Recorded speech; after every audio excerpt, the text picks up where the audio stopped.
Here we go again. Chewie. We're home. I bypassed the compressor. You were the chosen one. Something truly special. Congratulations. You are being rescued. Revenge is not the Jedi way. I am no Jedi. The ability to speak might not make you intelligent, but we're going to try to prove otherwise. This is the Clashing Sabers podcast. I am one of your hosts, Brandon, and I'm here with my wonderful co-host. First up, we have the man who has the nose of Basil and the force powers of a disembodied witch to boot. It's... No, I'm not claiming that. No, absolutely not. Hi, it's Drew, and I didn't hate every minute of this show. That is something. And, of course, we would be remiss to miss out on having our third member of our team. He is the man who has Plagueis on call waiting and Vernestro on speed dial. It's Davor. We're talking about the Acolyte tonight, guys. Yep. And I think it's fun that the last time the three of us were together, I think was our last episode before the show came out. Was it that long ago? So we're kind of like, yeah, because I think we kind of bookend the show here a little bit. I know it's been hard. Yeah. But it's going to be fun. Feels good to have everybody back under the same roof, you know? We did talk after the first two episodes, I think. We did it at the very beginning. Okay. It's been a hot minute, though. It has Yeah. been. It has been. And that's my fault. No, we missed you, but we're glad to have you back. Those of you listening, you can kind of tell the direction the show is going to go. We'll get more into it later, but we're talking about the Acolyte tonight. So buckle up. That's all I'm going to say. And if you're listening, make sure you've hit that subscribe button wherever you're listening. If you've found us on YouTube, because I'm finally figured out how to start making some YouTube videos, nice. Then make sure you're following us on there and you're subscribed there. And, of course, if you haven't, make sure you join our Patreon because we're helping the kids out. It's about to be back to school. We want to send books to classrooms. We can only do that if you're over on our Patreon helping us support our mission to put Star Wars books into classrooms across the country. And if you're going over to ClashingSabers.net and nominating teachers, because it's like, what's a better gift to give a teacher at the beginning of the year than a box full of hundreds of dollars of free books? I can tell you, next to maybe a bottle of wine, nothing. Okay? We can't send that. We cannot send the bottles of wine. That is not in our mission statement. That is not allowed under the charter. We can't do that. But we can send do a books. lot of things. We can certainly send books. So, also, Amanda's just putting out a bunch of great content out there. If you like The Acolyte and you want more of it, and you want to go back and listen to some reflections on the show, she's got a bunch of those up for every single episode. So make sure you're over there, and we appreciate you guys for doing that. Guys, I'll second the Patreon episodes because I've been listening to those as kind of like because they're really good about where she will record immediately after they finish watching, so it's like fresh reactions, but they're pretty well measured, and it's really interesting to get multiple different points of view, especially like if you're not one of those who haunts the social media reactions, like you're not scrolling through Twitter as soon like while the episode is on. It's kind of fun to see what other people think right away. Yeah, and it's fun to get that reaction, like you said, without the filter of social media or even talking with other Star Wars fans. Like it's their very initial reaction before they talk to anybody. So it's a lot of fun. And I know Amanda's going to keep doing that for future shows and also just putting out just some fun content, over there. Personality types for Rebels characters was one of the episodes that I loved. It's good stuff. So make sure you're over there. You get all that stuff. And of course, you want to donate more, it's tax deductible, so that helps you out, helps us out, helps the kids out. It's all good. Heck yeah. Boys, it's been a minute since we've all been together, like we said. So, Drew, since you've kind of been out in the Outer Rim for a while, I wanted to ask you, dude, what have you been Star Warsing lately? It's been weird. I've just, been watching a super chill new show that's really good. What's that called? I don't know. I was going to go make kind of a joke about the Acolyte, but honestly, that's been kind of it for now. There's a comic series I wanted to start reading, the Darth Vader run by, I can't remember the author. Was it Greg Pak? I think I asked you guys about. Yeah. The 2014 run. I don't know much about it, except I saw the one. It's got like Sabe and some teams of hers in it, and I was like, all right, I'm interested in that. But it's like the fifth. not iteration, not issue, but like the 5th collection. So I got to read the first 4 collections to get to the one I'm actually interested in reading. So, but they're all available online through at least through my local public library. So I'm going to take advantage of their digital services and see what those comics are like. They're pretty good. I mean, I enjoyed them. They are not the 2020 Charles Soule run. If you've read those are next level. I remember reading that one. I think you and Lindsay were both pretty hot on that one. Yeah. And I think, is that the one who's like, all I see is dead men surrounding me, something like that? No, I think that's the Greg Pak run. Oh, is it? I think so. I'll let you know. Yeah. There's a couple panels. There's some other things that I'm thinking about that happen in there that I think you'll be like surprised happened, or you'll appreciate that they filled in particular blanks there in that aspect of the storyline and stuff like that. I'll give it a shot. Like I'm always looking for something new to dig into. There's a couple books still on my list of yet to reads. I think I'm caught up with the High Republic stuff since Temptation of the Force is the most recent one, which is fantastic. But that's about it. That's really all I've been doing right now is trying to wrap my brain around the Acolyte and figure out how we're gonna do this. Davor, what about you? What have you been Star Warsing since we talked a couple weeks ago? Yeah, so I don't have a chance very often to do rereads of Star Wars books just because there's so many other things I want to read that are original. But I just finished rereading the first Alphabet Squadron book. Oh, heck yeah. Yeah, I had done, as listeners may recall, last year I listened to for the first time to Victory's Price. Finally got around to finishing the trilogy. And after that, I decided that because when I had read the first 2, I had read them as physical books and kind of struggled with them, particularly in the dogfight of it all. And so after having had the really good experience with the Victory's Price audiobook, I decided, okay, this year I want to go back and re-listen to the first 2 to see if I have a different experience. And so thus far, I just finished the first one, and it was a wonderful experience. Oh, wow. That's excellent. I loved it. It was just... I really got to enjoy it in a different way. I really obviously like the story is good and it's compelling because it's all stuff about like the aftermath of Endor, and you've got these you've got Imperial defectors, you've got these rebels in the New Republic, and they're all like struggling with like the war and wanting to come home and bringing things to the end. But so there's the compelling character stories, but then also like, especially from the listening experience, like the writing sings, like it's beautiful, it's lyrical at times when they're like swapping war stories or talking about going back home, or like Will Larkus talking about Plinius and stuff. Like it's so good. I can't wait to get to Shadowfall. I think Shadowfall was probably my favorite entry out of those 3. Although it is the weirdest one towards the end, but I feel like it really kind of cemented what those books were about, and kind of, each character's on this mission and this question of identity in that book. And so I'm really excited to see what your opinion on the second one is. By the time I'm done with that one, that was my favorite. The third one is great and very action packed, and it was really a lot of fun. But I feel like the second one was actually trying to tell us something. Like it was trying to communicate a message. And while the first one I really liked, I thought it was very good. I think the second one was, like you said, just sails above the other ones. I need to go back and revisit those probably after the High Republic, so that I have the time for like a trilogy, because that's a good idea. I've really wanted to, with especially like Drew, you're constantly talking about it, and now hearing Davor talk about it some more. Like, I feel like there's a lot in there that just another read would, with a different perspective, would give me the opportunity to see and notice. Because I've talked about, I struggled with the first book originally. I've reread the first book since then and really enjoyed it when I had like the perspective of look at this through the lens of this is characters going through trauma, and it's more of a character-driven story than a plot-driven story.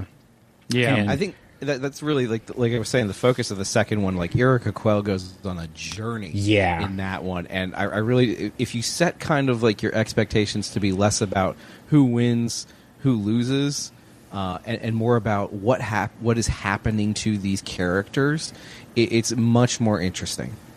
Yeah, and I think I kind of went into the series originally because remember they had that TIE Fighter run that was supposed to be paralleled with it, the comics run. Yeah, there's like a 4-issue comic or something. Yeah, it was supposed to go through the whole trilogy, but I think they kind of didn't have great sales. Yeah, that's great because the first one, I was just talking about this with Meg a while ago. Like the first one has this banner, the cover of like a Marvel and Del Rey crossover event, and I'm like, and I was going to her, I was like, what was the crossover? Like, and she was like, there was a comic. Like, there was a comic? Like, no one talks about this comic.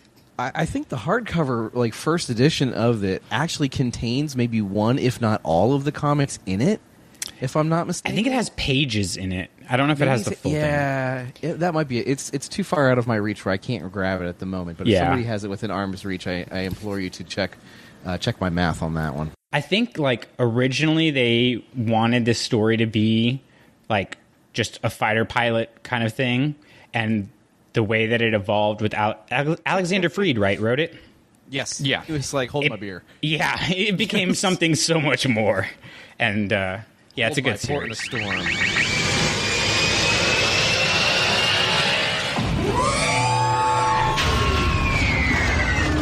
Time to talk about the Acolyte, guys. No time like the present. You know, it's time to dig in, get our hands dirty, and see what comes of it. We wanted to take a little nugget from, before we get into our best of butts, of something we do over at Don't Burn the Sacred Text, which is where we rate, over there, talking about the books, we rate the books at the beginning of our conversation and then re-rate it at the end of our conversation. Because, as you can kind of tell, we have mildly mixed opinions on the Acolyte. And so with that in mind, we are very much not a show that's here to just bash or complain about the show. We want to try to give fair critiques. We want to try to look at it, as a piece of art, but also as objectively as possible, and be fair about the assessments that we give. And we also know that some people just want to enjoy it and not look at the I guess we'll say less than stellar side of things, and that's totally okay if that's how you experience fandom. And we kind of wanted to give you a sense of where we're at before our conversation, so you can kind of decide, is this a conversation I want to listen to, or is this something that I want to just, subscribe to the network and wait for the next episode to drop, because they're always putting out content. So with that in mind, before we get into our best and butts, we're going to rate it on a scale of 1 to 5. Then at the end of our conversation, after we get through our best, we'll re-rate the show and see if our opinions have changed either positively or negatively through our conversation. So, Drew, since it's been a while since you've been on the podcast, I'm going to put your feet to the fire first. On a scale of 1 to 5, with 1 being the lowest, 5 being the highest, obviously, what do you rate the Acolyte?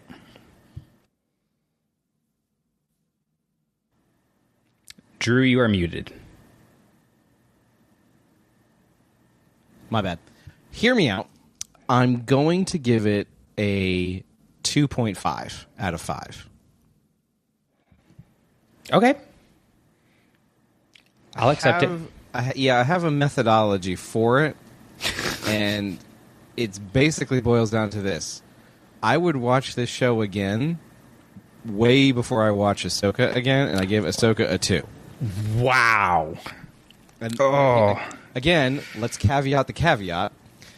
I would watch the show again because it is a dumpster fire on a skateboard careening out of control, and I just want to see if I'm imagining things or if it really is wackadoodle as I think it is. So it has rewatchability, but not in a good way. Okay. We didn't have to bring Ahsoka into this, but here we are.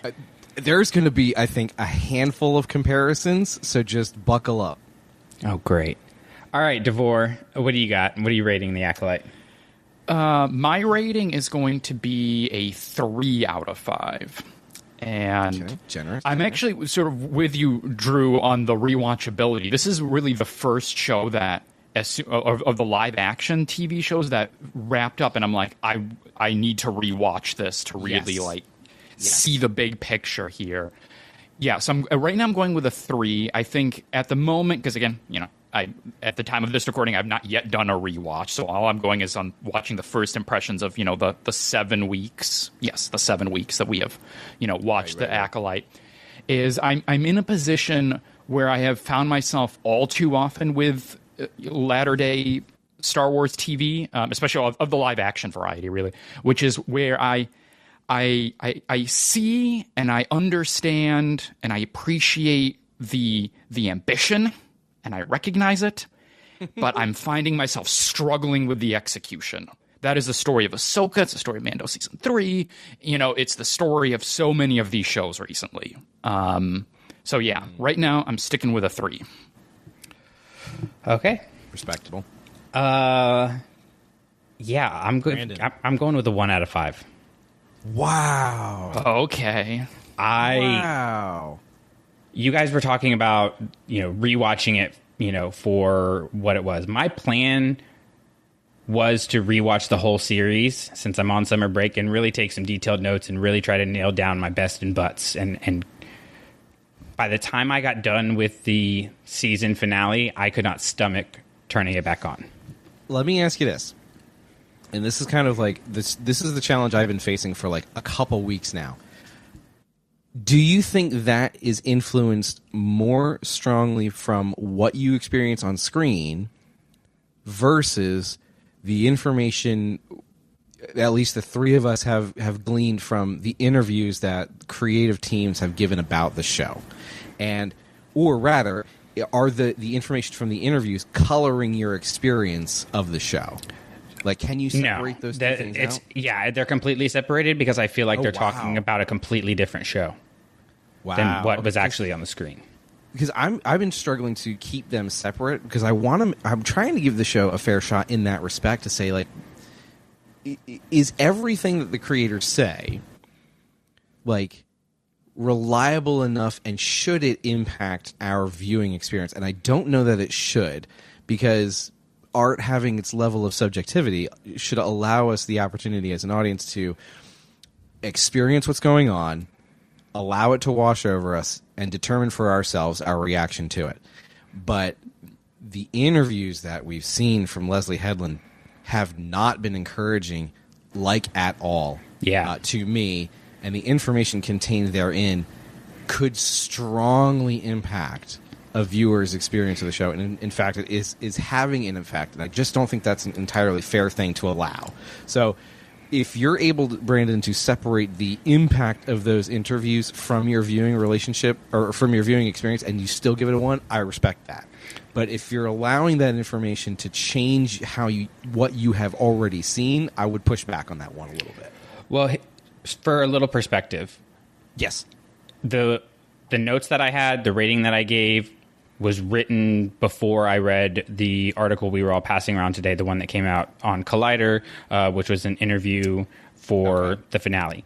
I haven't changed my notes since then. Fair enough. So and I think that's fair enough, because that's the third one she put out on Collider.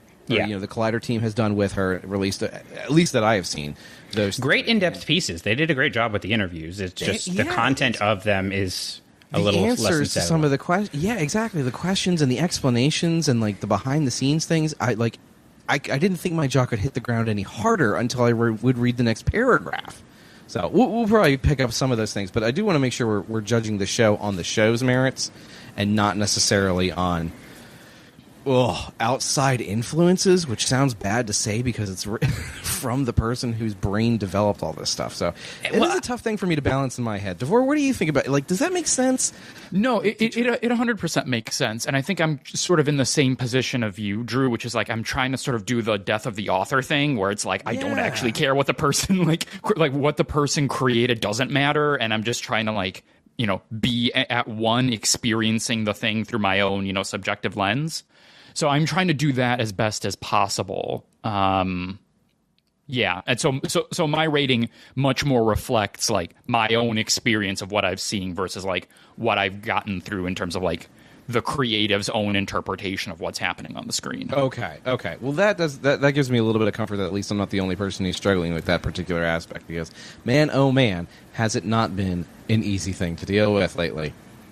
Yeah, I actually was like, I'm going to math this out to see exactly like how much of this show that I liked. There you go. And so looking at the parts of really episodes 5 and 6 were the two that I liked the most. totaled out to 13% of the show. Did you calculate the number of minutes? No, I guesstimated. Question. I guesstimated based on, parts of 5 that I liked and then like parts of 6 that I liked. So you really were just kind of like calculating in your head, okay, this episode was, say, 35 minutes long, 5 minutes of credits leaves 30 minutes of screen time, and 7 minutes of those I enjoyed. So therefore, it gets a 7 out of 30 percentage. I basically got to the point where I was like, I like 1/8 of this show. Wow, that is phenomenal. Yeah, because I want, like you said, I wanted to be fair. I want to give this a fair opportunity and a fair critique. I don't want this to be, oh my gosh, I legitimately am upset with a Star Wars project. It has made me angry, like viscerally angry. I don't want it to be I'm a fanboy on the internet whining and complaining because I didn't get what I liked or something like that. Like, I don't want my reaction to become what a lot of people, and I'll get into this a little more later, a lot of people's reaction to Luke in The Last Jedi was. I don't want that kind of vernacular to come out in what I'm saying. I don't want to have that kind of reaction to it. I want to give it a fair opportunity and not be, I'll just say it, a whiny, complaining little bitch. Because that, like, I know we don't usually use that language on this particular show, but I think it's necessary to emphasize the point of that is a whole different thing than what we're going to get into tonight. Like, I wanted to give this a fair critique. I wanted to have reasoning behind why I gave it a 1 out of 5 and why I feel as strongly as I do. And I guess that's kind of what we'll get into now by starting with our butts. So for those of you who have not listened before or haven't listened to a Best in Butts episode in a while, the way that we do this, we talk about 2 things in our butts that are things we didn't like about the show, things we wish they could have done better, critiques basically, and then our best are the 2 things we think were the best of the series or the season thus far. So we're going to get into that, and since I've kind of already been previewing the fact that I didn't like a lot of this show, I'll just go ahead and start with my butt number 2, which is the protagonist. The utter lack of investment that I have in May and Osha makes this show next to impossible for me to be invested in. I think a lot of this comes down to the writing of this show overall being less than stellar and even contradictory at times. I think that the characters, through their dialogue, they're unclear. Their motivations are unclear. Their psychology is unclear. All of those things are conveyed to me through the writing. And by the time we get to payoff of them being one and the same, possibly even a dyad is something I thought about even before it came up in the interview with Leslie Headland. I didn't care about them at all. So that was really challenging to care about the show when the 2 people who are supposed to be the emotional weight of the show are the 2 weakest characters, just to put it plainly. And to me, every time they could make a choice with one of these characters, they made the least interesting point possible, or they changed their motivations randomly.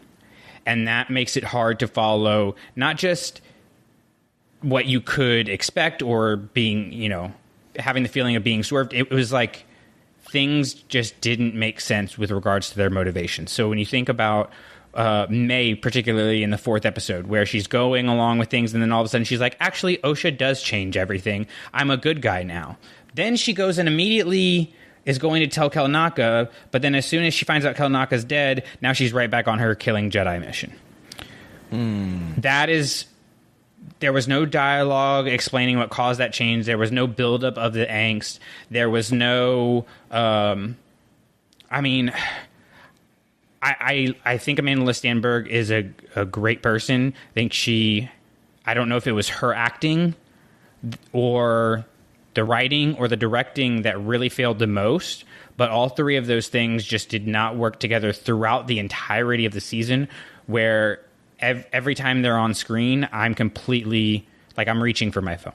And that's really upsetting that it feels like these characters were created after the show was already made because they realized they didn't have a piece that they needed. Like, that's what it feels like. That like they were filler pieces because you needed to get the plot from A to B, and yet they still didn't make logical sense when they were trying to get things from A to B. So, May and Osha for me really don't work. I will say more about the two of them a little bit later in the butts. So Okay. I'm sitting on my comments. Okay. It's too early in the game yet. Drew, thoughts? Well, then I'm going to pile on, unfortunately. For me, the moment that it struck me that I am not invested in these two is in episode 5. Episode 5 has the absolute best, most exciting moments and the absolute gobsmacking worst moments, I think, in the entire in the length of the show. I couldn't believe how hard I was bouncing off the back half of that episode because it's all about Osha and May finally having their reuniting moment after 16 years where they both thought the other one was dead, coming together, and their reaction was basically, okay, who talks next? Do I speak? Do you talk? Who's what? And there's absolutely no response by the characters to their situation about what's right in front of them. Like, May accuses Osha, like, they brainwashed you. You clearly don't remember. And it's Osha's like, has no response to that. She's just kind of like, I'm going to arrest you, which she has no authority to do. And there's absolutely no thing that the audience can latch onto to say this is what we should be experiencing. Like, if you have a twin and they are your other half for the first 8 or 10 years of their lives, they have this awful falling out where their family is ripped apart and is lost forever, and you basically go from one religious cult to another religious cult for 16 years, and then you find each other after this awful, this awful series of misidentification and, being accused of murder that you didn't commit, whereas the one who did is actively trying to get away with things. But you come face to face, and all you do is just talk blandly at each other. Is astonishing. I went back and read our group chat. And went back as far as I could to the beginning of the show. And when we got to episode 5, it just explodes in confusion. It's just utter bafflement at the decisions that were made. And people were throwing things around like, this is first draft material. This is like table rehearsal material. Man, none of us are professionals in the entertainment industry. But all of us were like, the dialogue doesn't work. The acting choices don't make sense. Like, I don't know if this is if you can pinpoint it on just the actress or just the writing or the directing or some combination of those three things. But there's clearly something that happened where this scene in particular, in light of all the other ones that don't work, like there's all kinds of crazy ones in the next episode where, well, I guess they don't have too many interactions with each other until the last episode. There's the last episode, the finale works a whole lot better than some of the other issues, but I couldn't get over the hurdle of trying to understand and accept that the conversation these two characters had was the conversation that these two characters had. And no one in the editing bay, no one on set, no one who was there for the rehearsals and practices said, hey, what are we trying to accomplish with this scene? What is it we want the audience to experience, and are we successful in that? Are we getting what we need out of this moment? Because, man, I don't know what they're supposed to feel. I don't know what we are supposed to feel as a response because it's so bland and so disinterested. You can basically tell that she's holding the script in her hand, reading it, walking the 3 feet and turning around, reading the next line, and then just kind of going back and forth. That's the thing, yeah. I wonder if part of the problem is having one actress for both parts. I was just going to say, like, if we had, like... Yeah.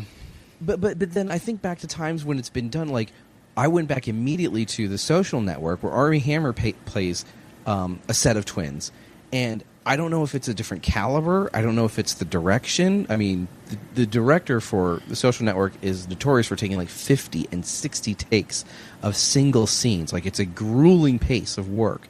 And I don't know if that's the kind of discipline that would have gotten this particular sequence in episode 5 up to where it needs to be in that moment. Like, this is where the show turns.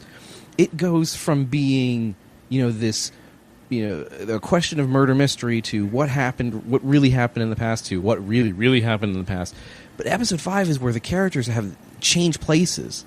And the whole show is about duality and, the light and the darkness in all things, which is so heavy-handed enough to where the droid itself changes from good to evil. Come on. And this is the focal point. It goes from blue to red, Drew. Obviously it changed. Yeah, I know, that's my point, is like everybody goes from good guys to bad guys and bad guys to good guys. In fact, it's even the droid. Would you factor in what? So, time out on everything else. Where is the decision made in the droid manufacturing process that the factory standard, like the factory reset version of every single droid, is evil red eyes?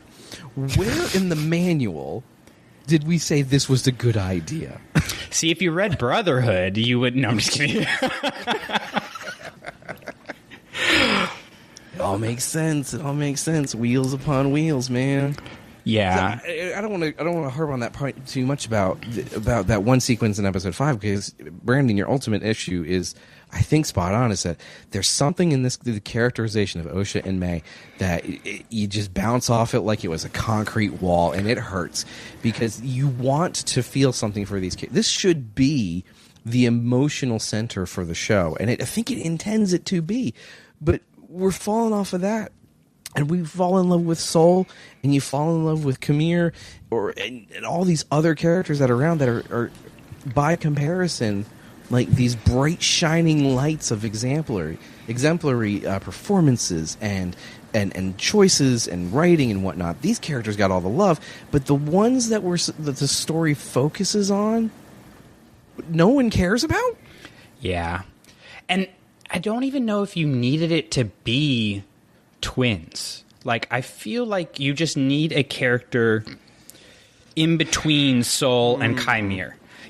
Like, you need somebody that Soul has wronged. You need somebody that Chimere is manipulating. You need a character that is going back and forth in between light and dark and struggling with this tension. I think there's a version of the story, and maybe a stronger version of the story, where you don't have twins. I don't know, because I do like the commitment to the themes of duality, of left and right, of one versus the other, all within one character, and even down to the very literal explanation that this was one consciousness split into two bodies. Like, there's interesting elements to that conversation that I could see, and it would best be clearly represented by two human beings. So getting away from a twin idea feels like you would miss a lot of that conversation. Now, does the show pull that conversation off very well? I would argue it does not. We can get to that a little bit later. But I feel like you got to have at least two people if you want to go for that split between one consciousness into two, which we don't have a good terminology for. It's not really a dyad, but I'm trying here. I'm trying. I really, really am. Yeah, I honestly, I wish they would have just gone for it and just called it a dyad. Like, if you're going to do part of it, just go all the way, And that's kind of how I feel about the whole show overall. It's like they're doing things, but they're not going all the way with it. There's no commitment to what they're doing. There's no commitment to me with the characters of May and Osha and really developing them and evolving them, because Leslie Headland clearly liked Li Young-yang and Manny Jacinto, and really centered around those characters. Those characters clearly got the most time in the writing room. They clearly got the most time in the directing and the development, because that stands out on screen with who those characters are. And I think about, the idea of the dyad, and it got me thinking about what they did in The Last Jedi and Rise of Skywalker with Rey and Kylo when they were filming the Force Skype scenes. And they actually would have the other actor behind the camera reading the lines so that they had their sight lines, so that they were acting the scene out as if it was happening in one place. I think you lose that when you have the same actors trying to portray both roles, where if you had, you know, two different actresses playing May and Osha, if you're going to stick with the twins idea, which I think, Drew, your point's valid about it being a sense of duality and things like that being themes in the show. If you have somebody else there to bounce off of, it becomes a completely different thing, and you get to develop these characters that feel, even though they are one consciousness, that feel like they are distinct from each other in a way that the audience can grasp onto. And I don't feel like you could do that with the characters as they were. So, Drew, was that your number 2, or did you have something else? That was it. It was kind of Okay. my Osha May concerns. That's a fair way to put it. So, Davor, that leads to your number 2. What do you got? All right. So for my number 2, at the risk of potentially stealing some of your thunder, Brandon, I want to talk a little bit about Vernestra Rowe. Oh, don't you worry. Yeah. I've got enough thunder to go around. Okay, listen, I don't want to hear Brandon rant for 45 minutes on this one particular. It's going to be a solid 10. Oh, jeez, Louisa. Yeah, and I don't think I'm going to quite touch on the stuff that you're probably going to talk about, largely because I'm going to leave you to talk about those things because you're the one who's passionate about them. But I want to talk about something else about Vernestra, which is that having gotten through these 8 episodes, I'm not really sure why she's in this show. Oh, sing it. That is totally fair. This sort of gets back to, Brandon, the conversation that we had in the Bad Batch Season 3 episode around Asajj, where one of the things I talked about is that when you do these pulls of these characters from other media, whether it's books, comics, a movie, or whatever, generally, at least for me, you know, other people can feel differently about, you know, these sorts of pulls. But for me, is I want to be left with the feeling that there's something about this character, either their background, their experiences, their personality, what have you, that makes them especially suited to the story being told. And so to give an example of where I think this works well is if you look, for example, in Mando Season 2, when you have the pulls of Cobb Vanth and Boba Fett, you know, that whole season is a lot about, you know, a lot of the themes around like identity and who gets to be a Mandalorian and who's in and who's out and who gets to wear the armor and all that stuff. And so in that context of you're telling that sort of story, it makes sense to pull in these two guys who wear Mandalorian armor but have kind of different relationships to the identity, where someone like Cobb Vanth doesn't identify in any capacity. He's just wearing this armor to protect his people. And then Boba, who's kind of got a little bit more of a blurrier relationship. So in that way, like bringing those two characters in that season, that makes total sense because they're speaking to those themes. They're sort of mirrors that reflect something back to Din about himself. Then conversely, we get to Vernestra here, and when I see her in this season and the role that she occupies, I sort of feel like you could have just invented original Jedi that kind of fills this, you know, institutionalist role, sort of foil to soul, and that kind of stuff. I don't see the Vernestra-ness, you know, of it all coming through, of like, what about her fits besides that, like, she's a High Republic character and this is the High Republic. Yep. So, yeah, so there's sort of that element. And then, you know, in terms of like, from the performance thing, in terms of like Rebecca Henderson as Vernestra, I think it was fine. I think what she did in terms of like, you know, doing what she had to do for the role that she had.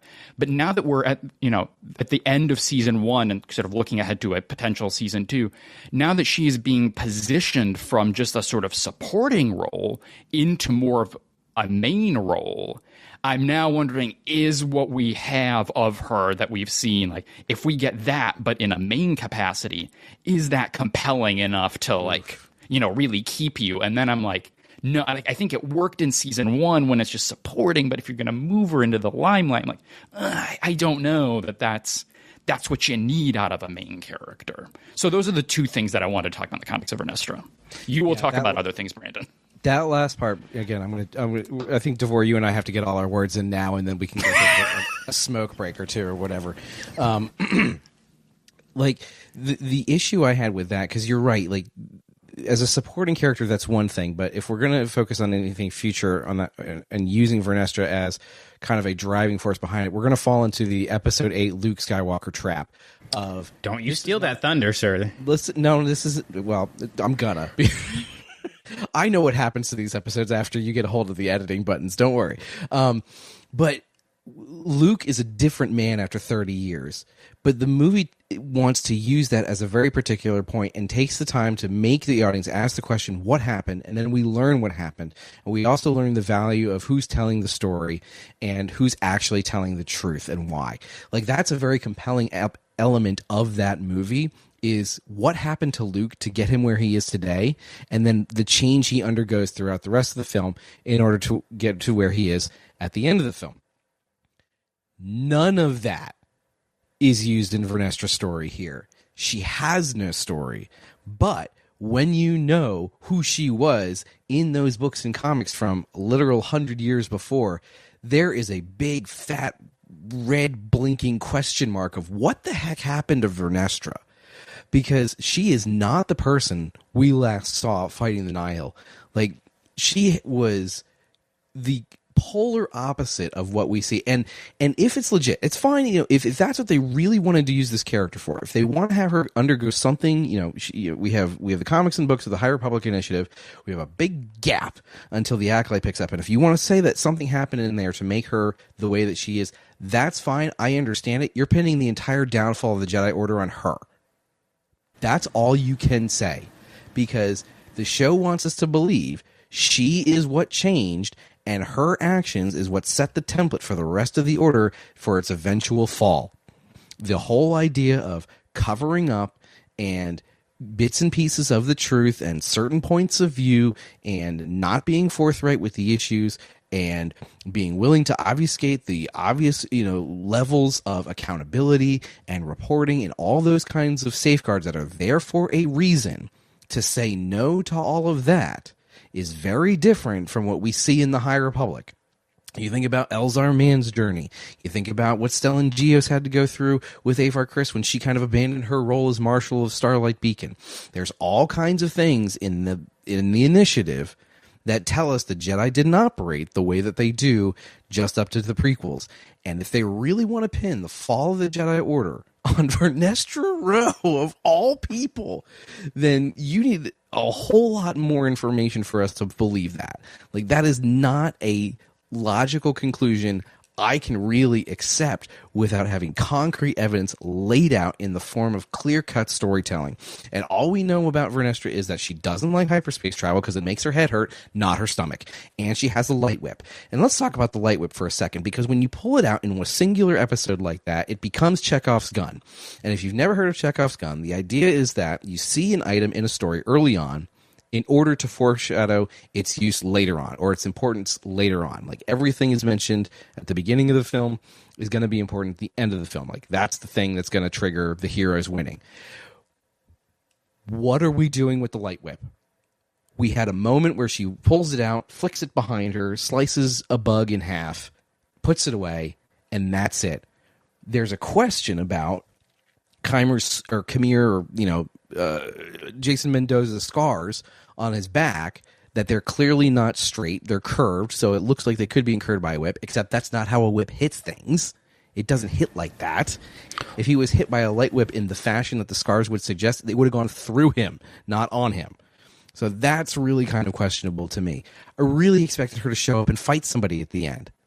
Like, you're telling me she's got this super cool, unique weapon and doesn't actually use it on anybody. Imagine if in The Phantom Menace, and this will be my last point, imagine if in The Phantom Menace you see Darth Maul use his double-bladed lightsaber in the middle of the film on Tatooine, but not at the end of the film on Naboo.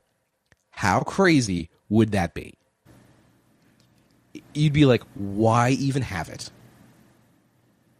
And that's kind of how I feel with a lot of what they did with Vernestra. I was like, what are you doing and why? And it is simply not clear.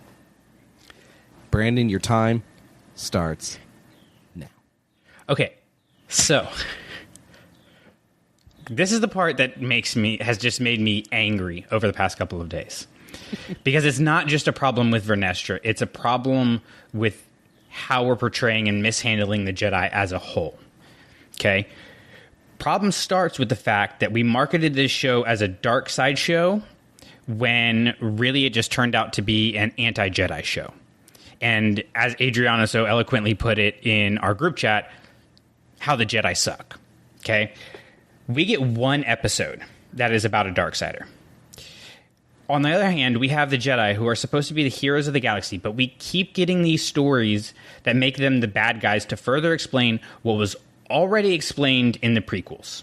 Like, it was made quite clear in the prequels. We don't need to go back 100 years to continue explaining what is already been established. That's one of the beautiful things about the High Republic Book Initiative, is that we were establishing the Jedi when they were heroes, so that it's more impactful when they're not heroes later, not an hour and a half later, like it is in the Acolyte. Because the timeline is very messy, because the High Republic is 100 to 150 years before the Phantom Menace, and then the Acolyte is supposedly 100 years before the Phantom Menace. The timeline is weird. But regardless, the Acolyte is closer to the High Republic books than it is to the Phantom Menace. Just at the end of the day. That's the math that we have to worry about. So it's one thing to have the 4 Jedi on Brendok covering up what they did. That's cool. Well, not cool, but it's a great story point. It shows that the Jedi are not universally the heroes and everything like that. It becomes a whole different thing when you bring in Vernestra and make it a problem of the institution for 100 years before its fall. It's overkill. So now we get into Vernestra. And I want to be very careful with how I phrase this, because this is not a Luke in The Last Jedi situation. Drew, you kind of alluded to this already. But when that was happening, a lot of people were saying that his choices were out of character. And I always hated that, because I said if they wrote the character that way, then that's the choices that the character made. And I still stand by that with Luke, because you had connections to similar choices and similar ways he reacted before. It wasn't the same thing, but you could draw lines, even if they were a little squiggly or zigzagged at times. You could draw lines from things that happened in Return of the Jedi, for example, with things that happened in The Last Jedi. Okay? This is not that. In the novels, Vernestra is independent and willing to take advice. When she's training Imri, she asks for help from Avar. She asks for help from other people. She talks about, she's very vulnerable with her insecurities about being his master, because she doesn't fully understand his abilities. In the novels, Vernestra is compassionate with how she handles Imri, how she connects with Buryaga.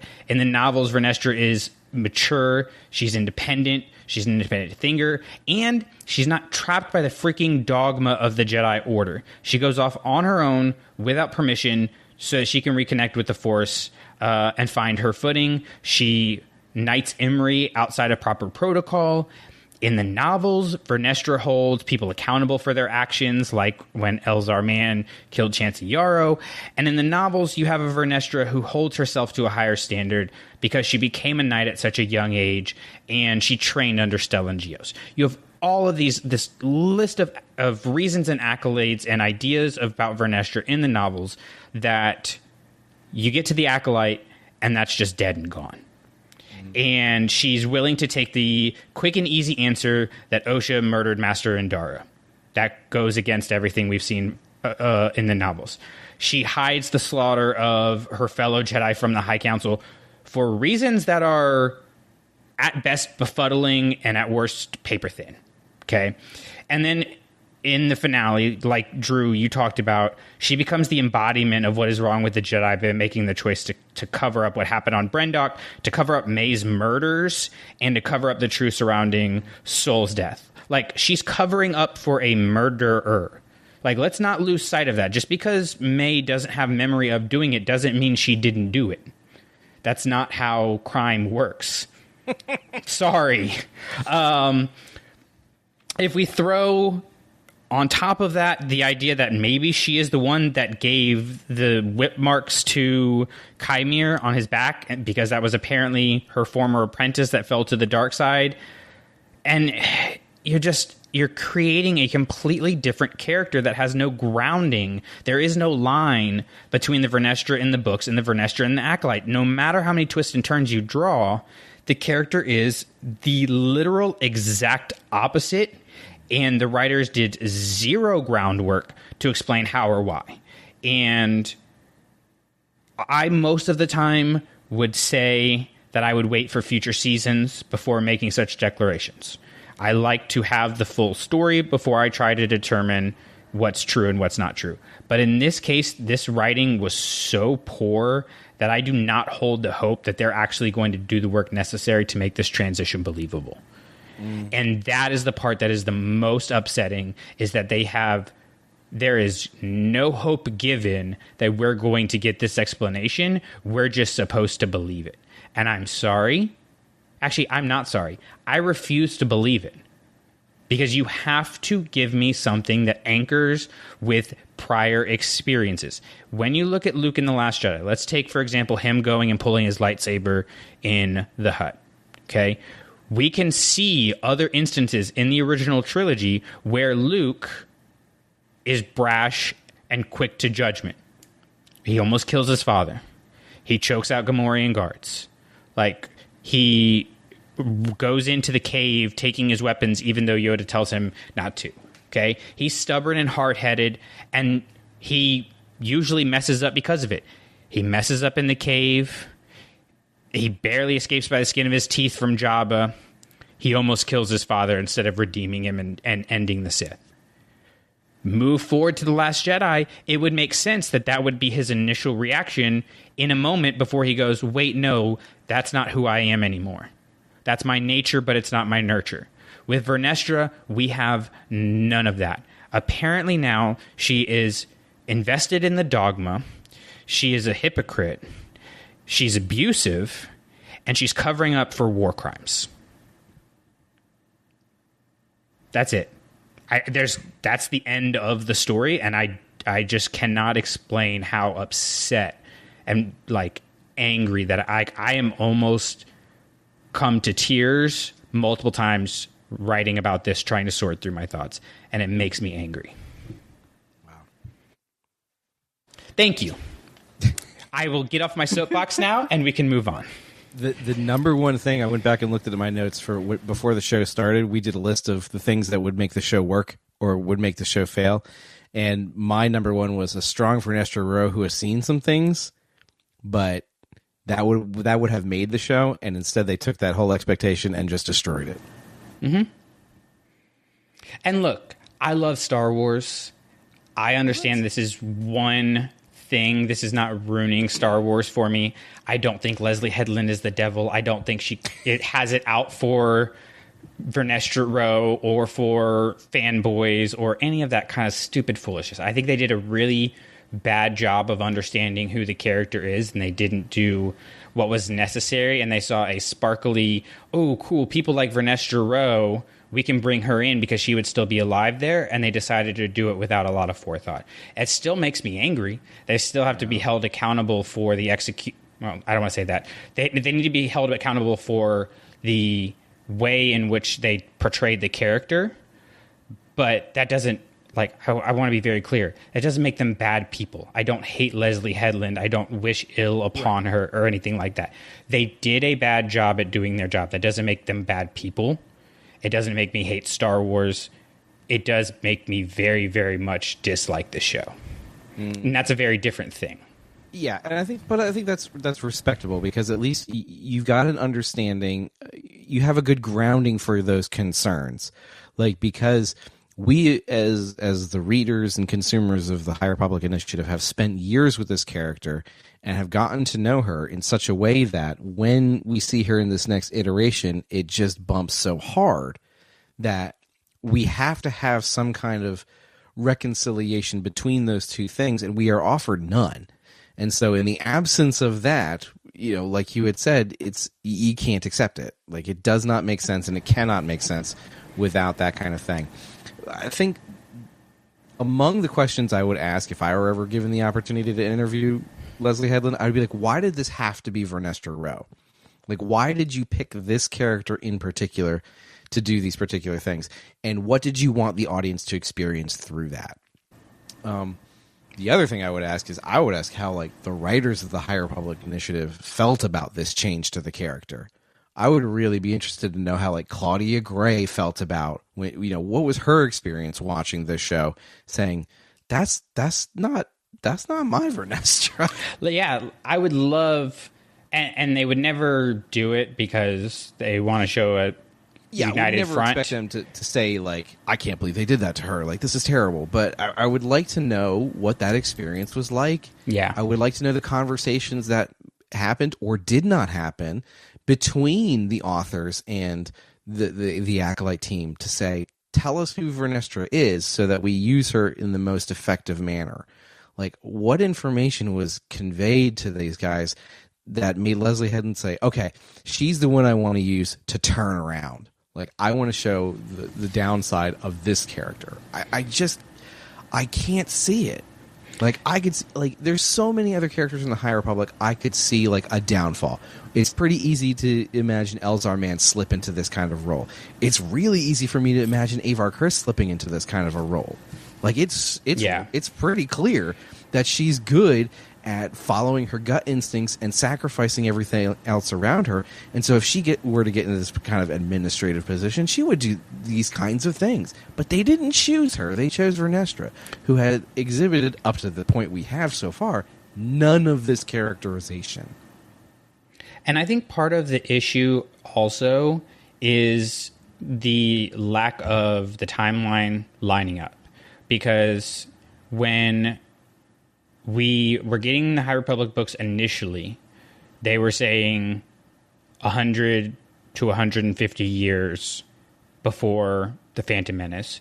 Then the Phase 2 books were 100 years prior to that, so 200 to 250 years. And then the Acolyte is 100 years. So 50 years, you could have an Avar Kriss or an Elzar Mann still be alive. I think they're thinking, there's this huge gap in between. But based on what they've told us, there's not that big of a gap. 50 years, a human could still be alive. You could have an Elzar Mann or an Avar Kriss still be alive and making those decisions.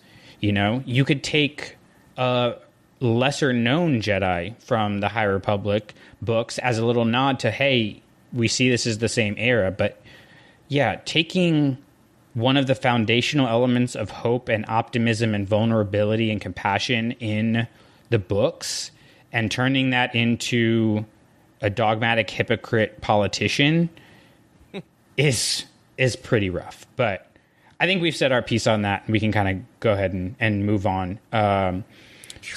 So, Davor, you already kind of mentioned you were going to bring up for your number one some certain things with some certain protagonists, so I'm going to let you go ahead and do that. Yeah, so I'm circling back from my number one butt to the May and Osha of it all. Yeah, I think the two of you sort of already hit on a lot of, like some of the challenges that I've had with these with the two characters from the standpoint of like them feeling like, the weak part of the story, even though they are ultimately intended to be sort of the emotional star around which all the other, characters revolve.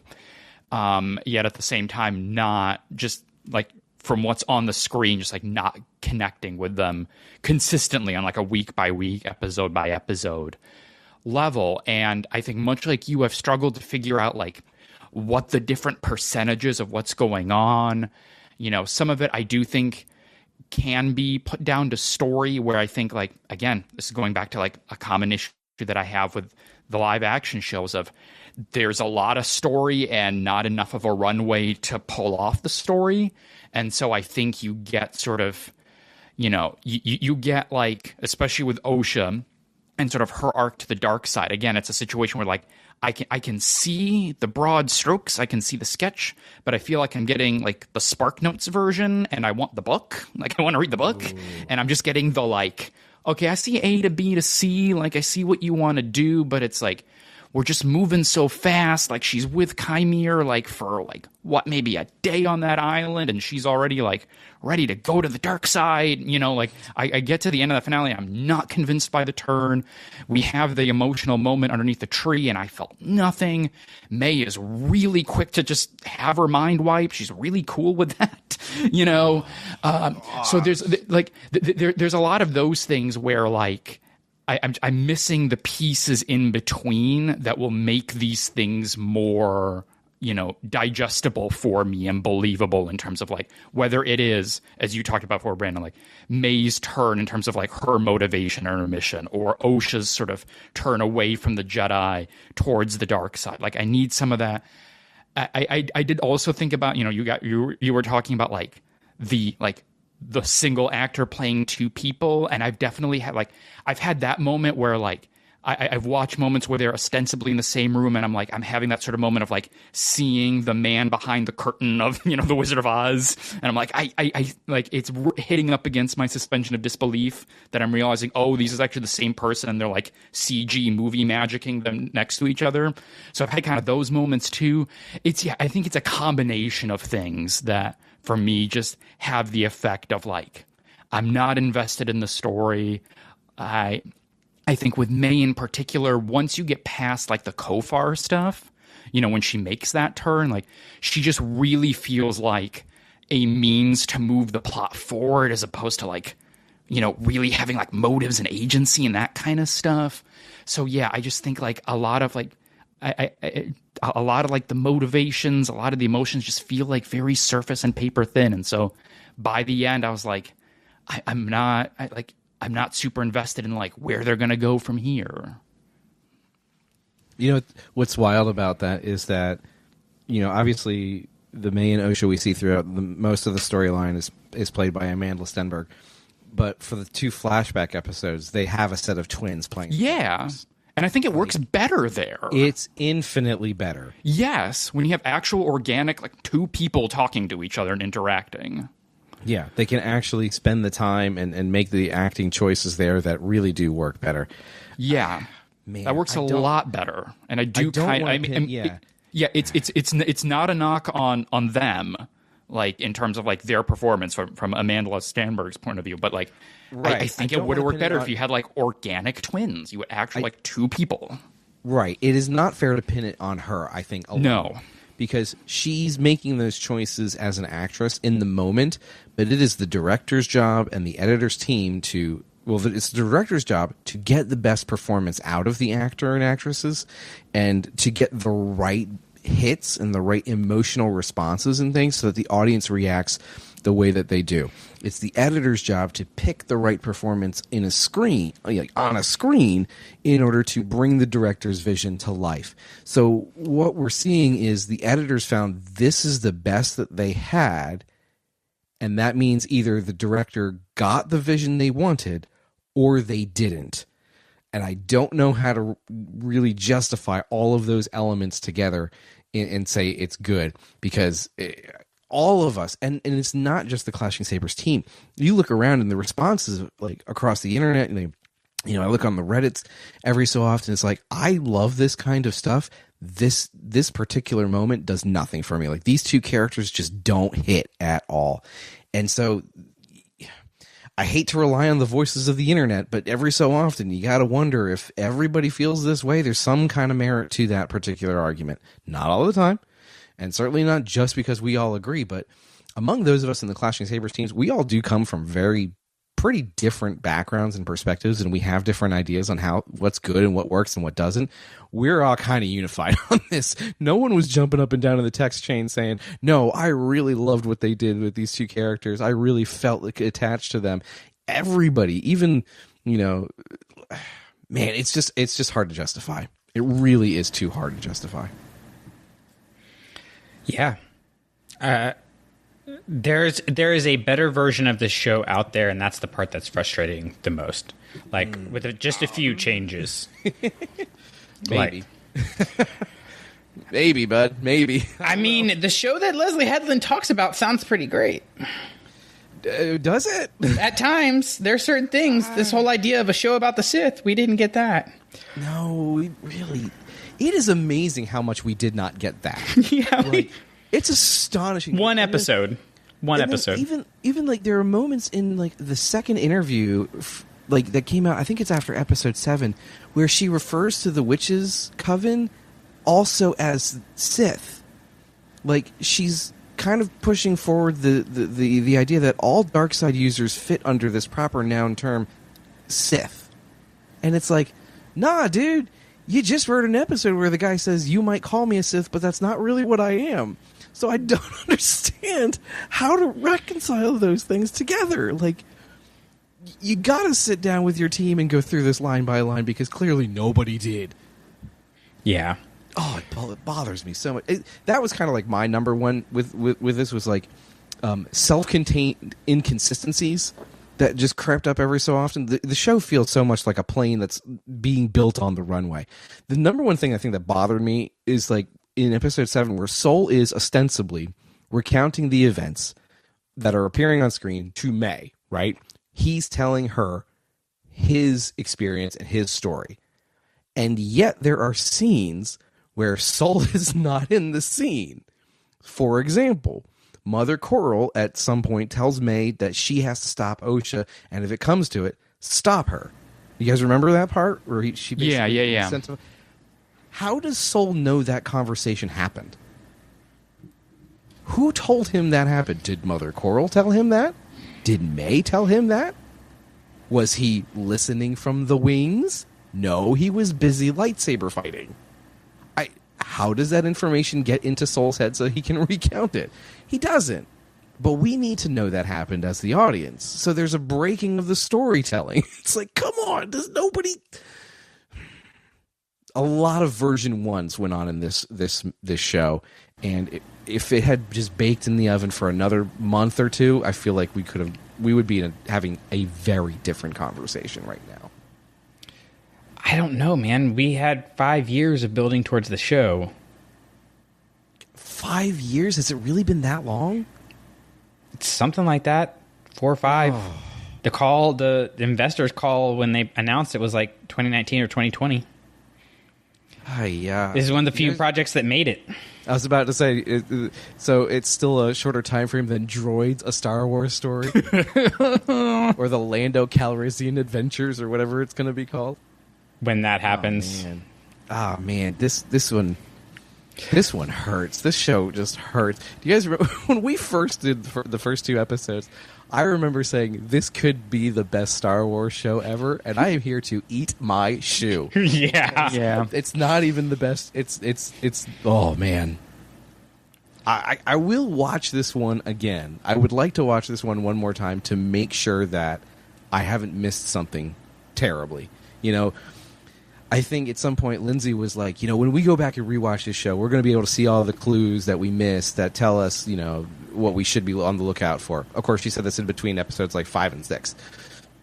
So I don't know if that's there or not, but at least there's cool lightsaber fights to look forward to. Well, we'll get into that. Yeah, let's go ahead and get into our best then. Let's shift gears dramatically into what we actually enjoy about this show, because let's do it. It's not impossible to find things that are positive here. It's just that the things that aren't are truly not. Yeah. No, I think there are positives, and that's, you know, one of them we've kind of touched on a little bit is Manny Jacinto and his acting and portrayal of Chimera the Stranger. That's my number 2. Like, this character is one place where it was clear they knew what they wanted to do, because you have motivations that are clear, especially relative to the rest of the show. His dialogue makes sense. There's a building of the character, and it gives the audience insight through the dialogue. And to me, he is really the only interesting character in the show. I wasn't a huge fan of Sol. Blasphemy. I know. I think it was more because I think that was more of a me thing, because I was waiting for the other shoe to drop the whole time. I think the actor did a good job of portraying him, but I kind of always kept him at arm's length. Whereas Chimera, it seemed clear they knew what they wanted to do with him. Leslie Headlands even spoke about how he wasn't as big of a part until she saw, you know, what he could do, and the way that, and she developed that. And I think that development is actually something that worked really well. I think it would be hard to have the finale like they originally did without so much Chimera in there. So yeah, episodes 5 and 6 for me are the best episodes of the series because he carries the majority of the weight, both in the choreography, but especially his line delivery is excellent. Like the horror behind when he says, "Was that its name?" And he just turns his head. Good. He turns his head just a little bit, like kind of like a dog being inquisitive, you know, of like something it doesn't understand. It's just, it's just little things like that. I'm really going to talk about in my number one best. I'm going to talk about one of my the favorite moment in that sequence. Oh, that's a good idea. All right. Spoilers for my number one best. Spoiler alert. All right, so we'll hold on to that. Drew, what do you got for your thoughts on Manny Jacinto? This goes to my number 2 is kind of, and again, this is going to sound pretty lousy and lame compared to all the deaths and breaths we've talked about so far, but that Sith helmet's really cool. I like it a a lot. The Sith have cool helmets. They're really good at the headgear game, and I think that's really, really something. But more than just a simple aesthetic performance of the hat, or not hat, it's not a hat, it's a helmet. Understanding that it's like a sensory deprivation tool. That's so cool. Is really interesting because we think about Vader's armor functions that way, but it's also keeping him alive. We think about Kylo Ren's mask has none of that functionality because he's just kind of an imposter Sith Lord. He's not really Sith. He's just kind of playing at Sith, so he doesn't realize what the helmet's supposed to do. There's a vanity to his helmet. Yeah, absolutely. And that's kind of the point of the character. Yeah. Right? Is he doesn't have, while he belongs to the heritage, he doesn't have the history. And kind of even if you go to outside things Darth Malgus has a cool headpiece, and there's not really much in the prequel trilogy for that kind of thing, but there's other characters. Maul's face is cool. Who's Maul's face? Is cool. If we could his face helmet definition of the word helmet, if you think about it, all faces are helmets that you can take on and off, right? Skull helmets. Skull helmets. Skull helmets. Yeah. That's what those horns are. But you think about the book Shadow of the Sith. Helmets play a large role in that. Even Phasma, helmets play a large role in that. Masks and whatnot. It's all a big deal. So all of them mean something in different ways. And Chimer's helmet is no different, right? And even when Osha finally goes to put it on at the end of that episode, the screen goes black, except for the tiny slip of light that she can still see through it, and then you hear the breathing. And you're like, oh, okay, I get it. It's Vader. That's the connection we're supposed to be making, and it's pretty obvious. But you can't deny that it's effective. So I like that kind of stuff. I think that was really well done. Brandon, like you said, when they have Manny Jacinto being the cast for the character, we know from interviews that put Leslie Headland back into the writing and saying, okay, she filled in all these details and gave him so much more to do and whatnot, and writing his lines, especially in episode 5 when Soul challenges him on what is it you want, and his answer to that question it comes from her, and not just from a simple writing perspective, but it comes from her as if she's the character. What is it that I, the author to this story, want? And then she puts her voice or her words into his mouth. And it's a really interesting scene. It's a little bit frightening to know that backstory about how much Leslie Headland identifies with Chimer, knowing that he's a bad guy and kills people and is a dark side user. And in Star Wars, it is kind of black and white. The Sith are bad guys and the Jedi are good guys, to plus or minus degrees. But it's a little concerning is all I'm going to say.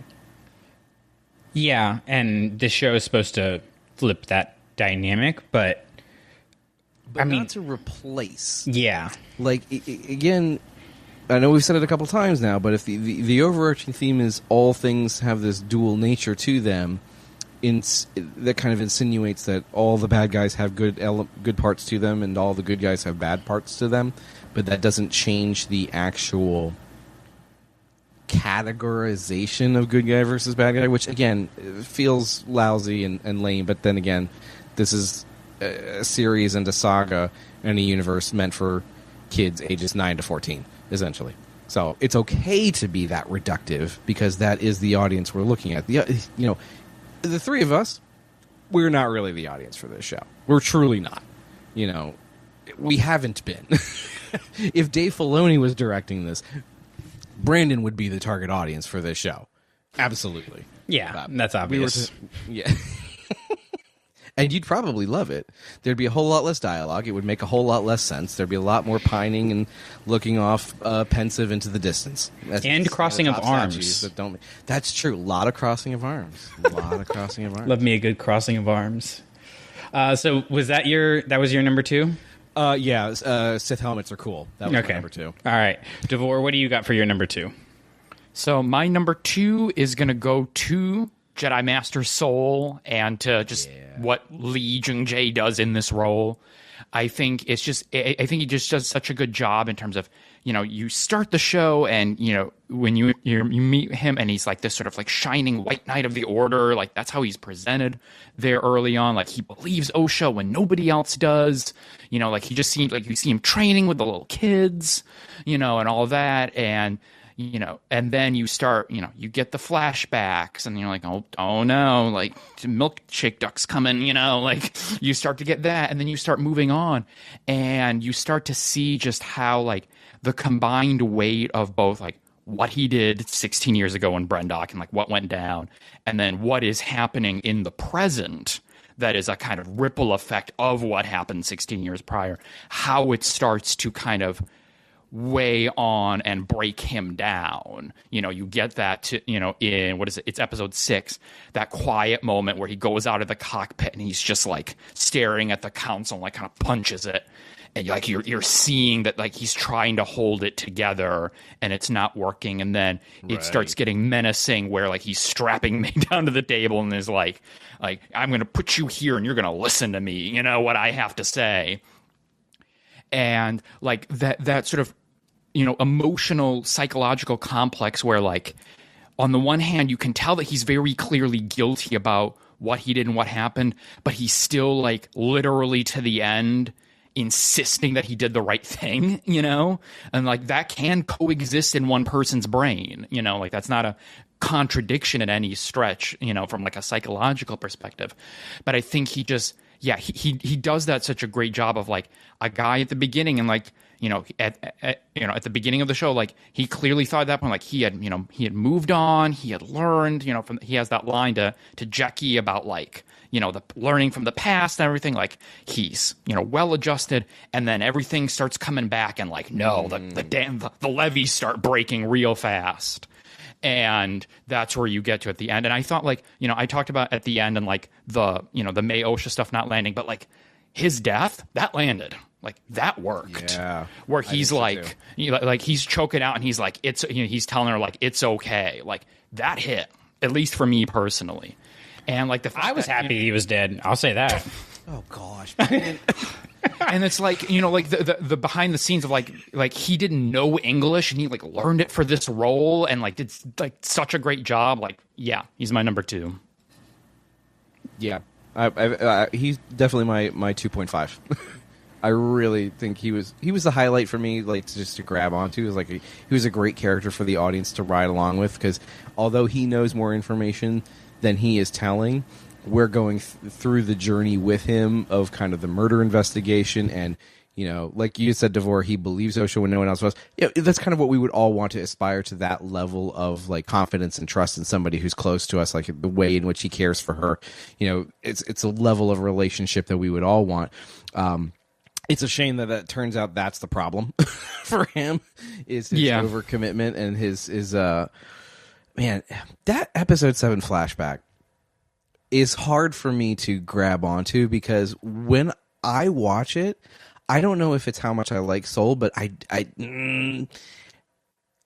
what is his mistake, do you think? Like, can you distill it? Is his mistake the murder of Mother Anastasia, or is his mistake some kind of misunderstanding what the Coven is doing with the girls?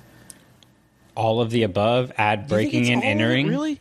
Yeah. Well, Yeah, I think if you want to try to find like the original sin, what is the first domino to fall? I think it might be, and it gets a little bit of the conversation between him and Dara, which is that like he sees the girls, especially Osha, and he gets attached real fast. right. He sure does. Yeah, And he feels like and then they're I think in everything danger. else is just the next domino falls, and then the third, and then the fourth. So, but the what I think triggers his immediate attachment is first off Indara tells us that he has this desire, his strong desire and passion to be a teacher, to have a Padawan and to teach, and she says something to the effect of like, your intense desire for this is the reason you're not ready.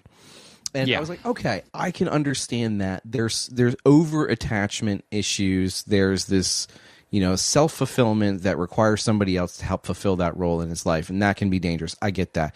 But then when he talks to the girls, I don't think it's outside the realm of reasonability to think they're actually in danger.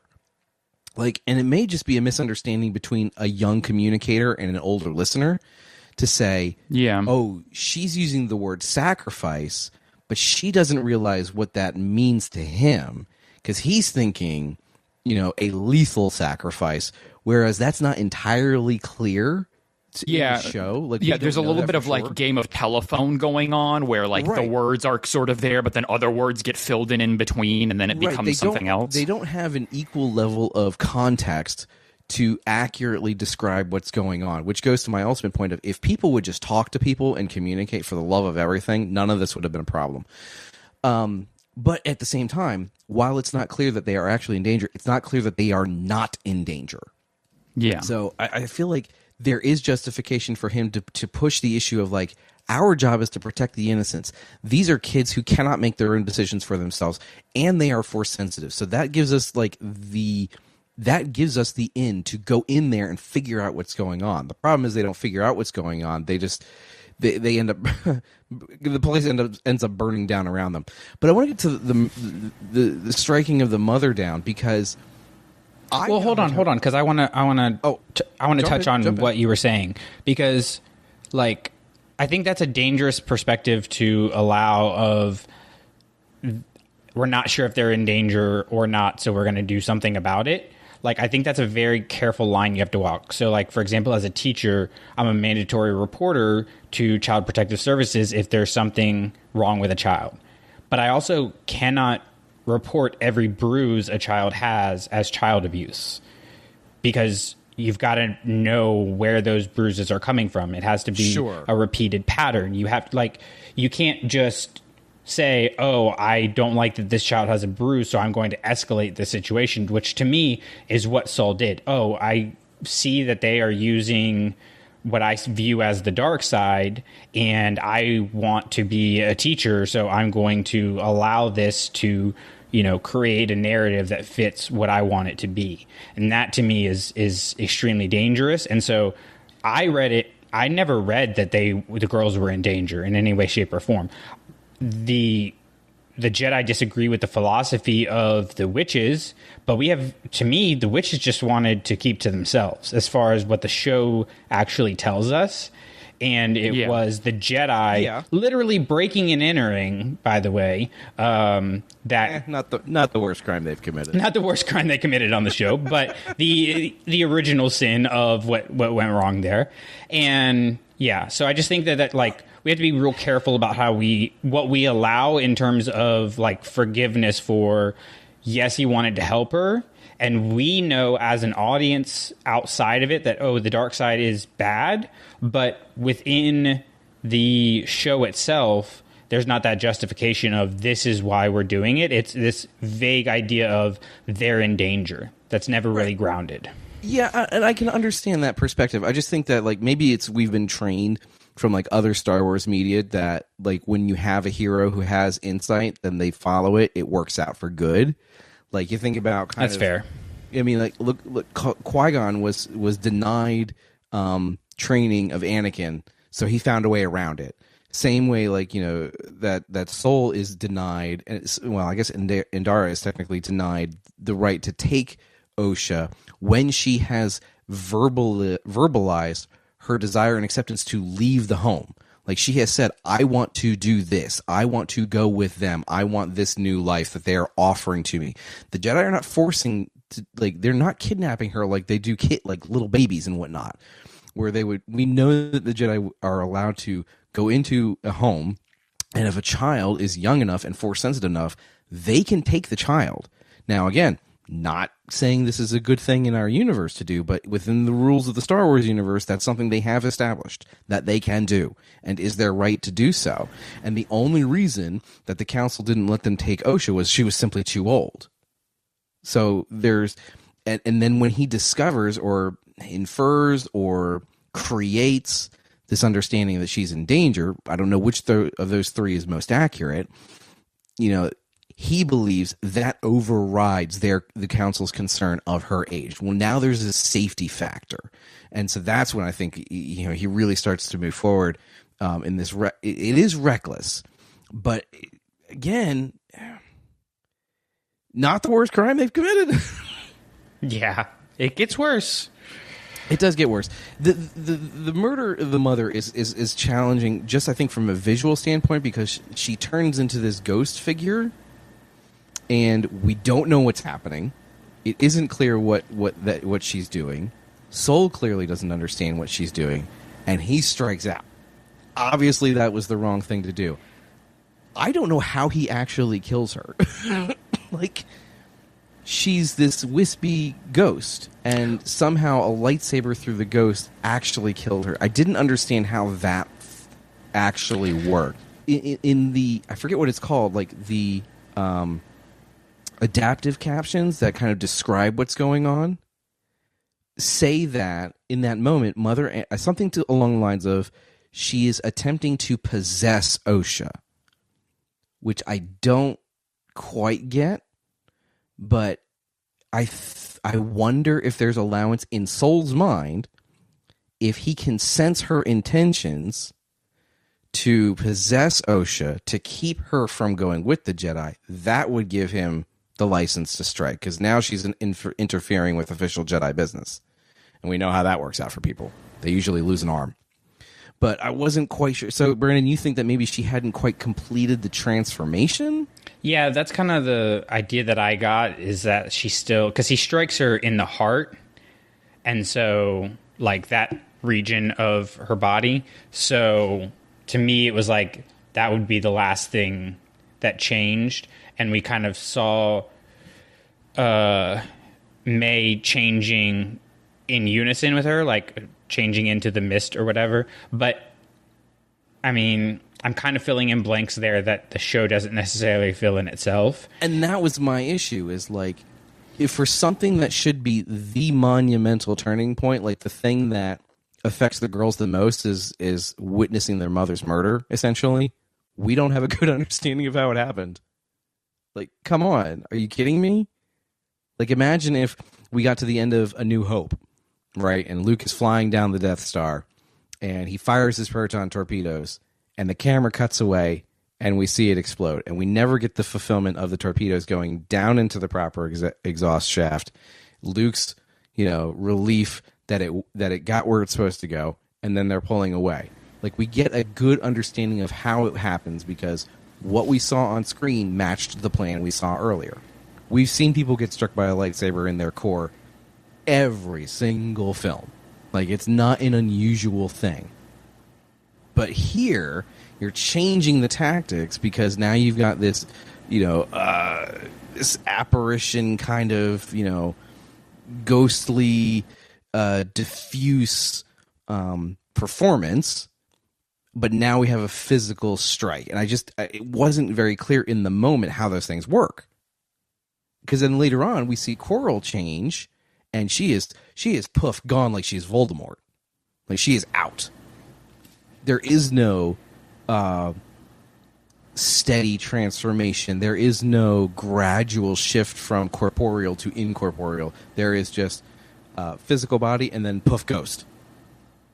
Yeah, I So think it has I something really to do with struggle that with that. connection between taking over, like, May's body or whatever she was attempting to do, because we see May kind of start to turn into the mist and then stop once Mother Anastasia is killed.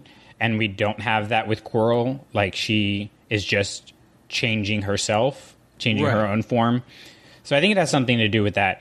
It must, because visually it looks the same. Like they Yeah. have the same, but it's also weirdly, if looking at the Ahsoka show, it's the same kind of like gaseous form that Merrick goes through when he's struck down and killed. So, is the gas because he got killed, or is he killed because it was gas? And it's just kind of no, like, Merrick is a witch of Brendok. That's the thing. That's the thing. They didn't tell us that. If he just had like a name tag. Yeah, you know, that actually made is Mother made in Coral Brendok, under there. that would make more sense. All right, let's get into our absolute best things. And Drew, why don't you go first this time? Okay. Speaking of bizarre statements that I'm going to live to regret. This show has the best lightsaber fights, I think, in any Star Wars visual medium. I'll second that. Oh, wow. I think it's better than anything else we've seen before, and that's a lot. I think my favorite, if I was going to boil them all down, my favorite lightsaber scenes before this one is probably Rey and Ben on Starkiller Base. Like that whole That's a good one. The grabbing of the Legacy Saber is just, I think, the most impactful lightsaber fight ever committed to screen. And this is like an inch above that. Like especially episode 5. Episode 5, like we said before, has the most amazing moments, I think, in a long time in Star Wars, and the horrible depths and pits of moments as well. But the first 15 to 20 minutes of the fight through the woodlands, where, you know, Kymer is just stalking them, like, as a group, one at a time, small little bands at a time, and is just this merciless, vicious monster. But also the way in which, like, all the different Jedi react. Soul's fighting is this technical, balanced mix of, like, wushu martial arts and highly proficient saber fighting, which repeats at the end in the finale. Like the battle between these two guys, there hasn't been fight choreography this inspiring in a long dang time. Like we've kind of grown past the ballet performance of the prequel trilogy, which, you know, had its reasons and rationale, but now we're looking at fights where the participants want to kill each other. Like, and that makes a huge difference in the way things behave. Their fighting communicates something about the characters. It tells a story, and it makes it more exciting when it is both entertaining and informative. So we learn things about who the characters are through their actions, which is the value of visual over just like reading. Because when we talk about show don't tell, show is going to win out in the visual medium like this, and they took such advantage of it. It's so good, where you can see all the characters behave in manners not only consistent with who they are through a characterization perspective, but also communicates what they're trying to accomplish. Kymer knows, and I'm going to call him Khmer all the time because I feel like that's how it should be pronounced, but Kymer thinks that he has to stop all of these people. He must leave all of them dead, because that is the only way he's going to continue his own existence. Whereas Soul knows that if he allows Kymer to continue, then the dark side continues, and that's just not something that the Jedi can allow. But he also needs him alive so he can understand better, so he's got to stop and ask him these questions all the time to try and get what little information he can. And then when Kymer hits him with that line, like you guys said before, like, oh, was that its name? Like, that's insane. We haven't had that kind of interaction. I can't remember any time something has hit that hard before in the Star Wars universe. So I think that of all the things the show falls short on, and there's a number of them, and that's, you know, we've gone through them for over an hour and a half now. You cannot, I don't think it's possible to deny that the fight choreography here is got to be the best, if not the best, top 3 of any Star Wars product out there. That's my number one Agreed. too. Yeah. Yeah. I knew it would be. I said that like this is where the show exceeds without exception. Like there's nothing bad to say about the choreography. It's like you said, it's the best, at least in live action, possibly the best ever. I think that's pretty clear. And what I like is that like each lightsaber fight tells a story about the characters, it tells a story about the situation, and it tells a story about the dynamic between light and dark. And it does that throughout the entirety of episode 5. And when you think about how much of the beginning of that, like the first 15 minutes is just a fight scene. It's absolutely asinine to be able to pull that off. It's an absolute marvel, and they completely crush it. And along with seconding everything that you said, I would also say, like, in those fights, the willingness to sacrifice the major characters so that you make sure the villain is built by his brutality and his fighting style, and the outcome was very bold and was a very well decided choice. You know, you created these characters in Yord and Jeki who we really cared about, who were Sort of. I mean, they were who they were supposed to be, you know. Exactly. That's kind of my thing with these. Like, I like Yord more than Jeki, and we had a conversation offline about it at some point about like what is it people actually like about Jeki, because it wasn't clicking for me. I was just missing it, and you know, people had some great explanations and really helped understand that. So, like is as far as I would go with those characters. Yeah, but they enough they to also, where when they are sacrificed, it means something. Exactly. Yeah. They weren't there to die. They were there for the story. They had a role.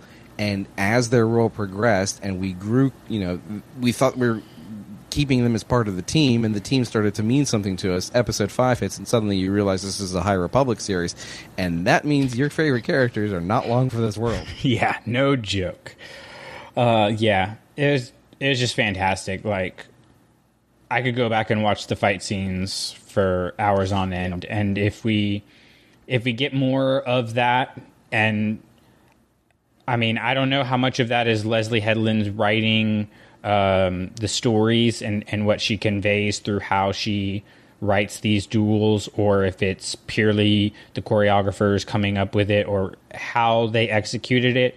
But that is one thing they absolutely should not change going forward, especially if we're going to be getting more of a dark side show in future seasons. If season 1 is kind of the dismantling of the idea that the Jedi are the heroes, which not a huge fan of, already kind of talked about that, but let's say that's what season 1 is about, and then season 2 and beyond is about actually a show about the Sith, then you could do a lot of cool stuff with what you've already established with this skill that Chimere has, especially if he is not. I mean, we saw Plagueis, so if Plagueis is already training somebody and it's Chimere, and Chimere is not the big dog in the situation, that means a lot for what other people are capable of and other ways that you could tell stories through the choreography of the show. All right, Davor, I think that leads to you and your number 1. All right, my number 1, I mean, I already hinted at it, but it is Manny Jacinto and Chimere / The Stranger. I think he is the MVP of the show. I think the performance that he gives, like just like the dimensionality of it, where like you first meet him as Chimere and he's sort of this like Jack Sparrow-esque kind of bumbling fool. And then you get to, as you guys talked about, you know, when he's the Stranger, and you get in episode 5 and he's just absolutely cold-blooded and a machine. And, you know, just like the like what you would imagine when you imagine like just a steeped in the dark side person, you know, like utterly without compassion. And I was alluding to it earlier, like the little acting moment that I love in this moment. And it is the moment, it's after the helmet comes off. And then, you know, you get the reveal, and then May comes in and she sees who it is, and he turns to her and he goes, "Hello," and he does it in the Chimere voice. He switches back. Oh, it's so good. And then he pulls her in. And he's like, "You," and then he pulls her in. And he's like, "You really didn't know it was me." Like, he's back in the Stranger. Like, yes, like that was amazing. Yep. And like you get that, and then you get to episode 6 when he's with Osha, and then he's like a third thing, like somewhere in between. Like, you know, we've always talked about like Ian McDermott and like the sort of like Sidious Palpatine dichotomy. Like this guy's playing like 3 or 4 different guys, you know? Like there's so many things going on. Like he's just got this like, you know, chameleon quality where like you think you understand him, and then he changes just a little bit, and then he's something else. Almost each like time. that's where the name Chimera comes from, is chameleon. Yes. And so it's so good. It's so like fun to watch, like to watch an actor do that. And like the other things, you know, Drew, you already talked about like the helmet and the sensory deprivation aspect of it, but then also like the lore thing with the Cortoso. He's like literally headbutting lightsabers. Like, come on. So cool. Like that's really cool. And like it has a sort of like Magneto helmet quality where like when Vernestra shows up and he's like, oh crap, and he puts the helmet on. like That was pretty cool. I gotta get out of here. Yeah, like that whole aspect of it is really cool. His sabers, like where they're like, it's the dual wield, but it's like one is like a knife in the hilt of the other one. Like, that's really neat. And like there was an interview that he did about how that was inspired by Filipino martial arts and was like taken from that. Like that's really cool. I love when Star Wars does that kind of stuff. Yeah, it's just like he's so interesting. And like, I mean, when I look ahead to, you know, potentially future seasons, like what I'm most interested in, like what I want to get on those, like I want to know what his deal is. Like I want to know, like, is he Sith? Is he like ex-Sith? Like what are his goals? Like what's happening? Like it's so interesting. I think he really is genuinely like among the more compelling Star Wars villains that we've gotten, you know, in the last couple of years. He's really up there. And I think he climbed there really fast. Yeah, if we get future seasons, they need to shift to mostly focusing on that side of things. And then have less of a focus on the Jedi. Because that's the most interesting part of the story. And also, Manny Jacinto is the best actor that they had on the show. Just wild. It's just wild. It's an Oscar-worthy performance. Like, it really is. All right, boys. So that brings us to the end of our list and back to our ratings. And I'm just going to call a spade and say I'm staying at a 1 out of 5 because the things that got it to a 1 were the choreography and Manny Jacinto, and those were the only things that we seemingly liked about the show, so I think it's fair to keep it the same. So that's me. Probably not going to rewatch it for a while, but at the same time, oddly hoping that we do get a season 2 so that, you know, maybe we can get a better story in the future.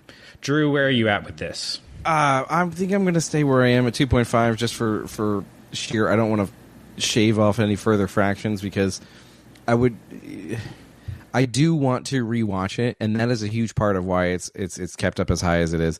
I do want to say, just as an honorable mention, like I love when Star Wars takes risks in its storytelling. That's why Ronin is the best book that's been written in the Star Wars universe. And this show took risks, and that aspect of it should be rewarded. Like there's positive things that were done in the risk taking. I love it. I want to see more of it. I really hope that all the negatives here and like we said, there are strong issues. Like there are insurmountable challenges to this show. I don't want that to communicate to the Star Wars team that we don't want risky things like this. Maybe this wasn't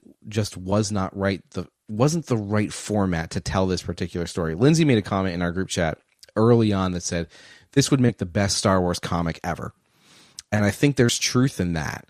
Like, it's a visual story, and you wouldn't have to worry about some of the shortcomings of, hey, are we getting the best performances? Are we communicating the right emotion? Because you've got a different way of telling that story. So I'll keep it at a 2.5, but I really, really want to make sure that we don't create a risk aversion when that's not warranted here. The problem with this show is not any of the risks it took. It's just, Brandon, I think you said it at the very beginning, like the vision is there.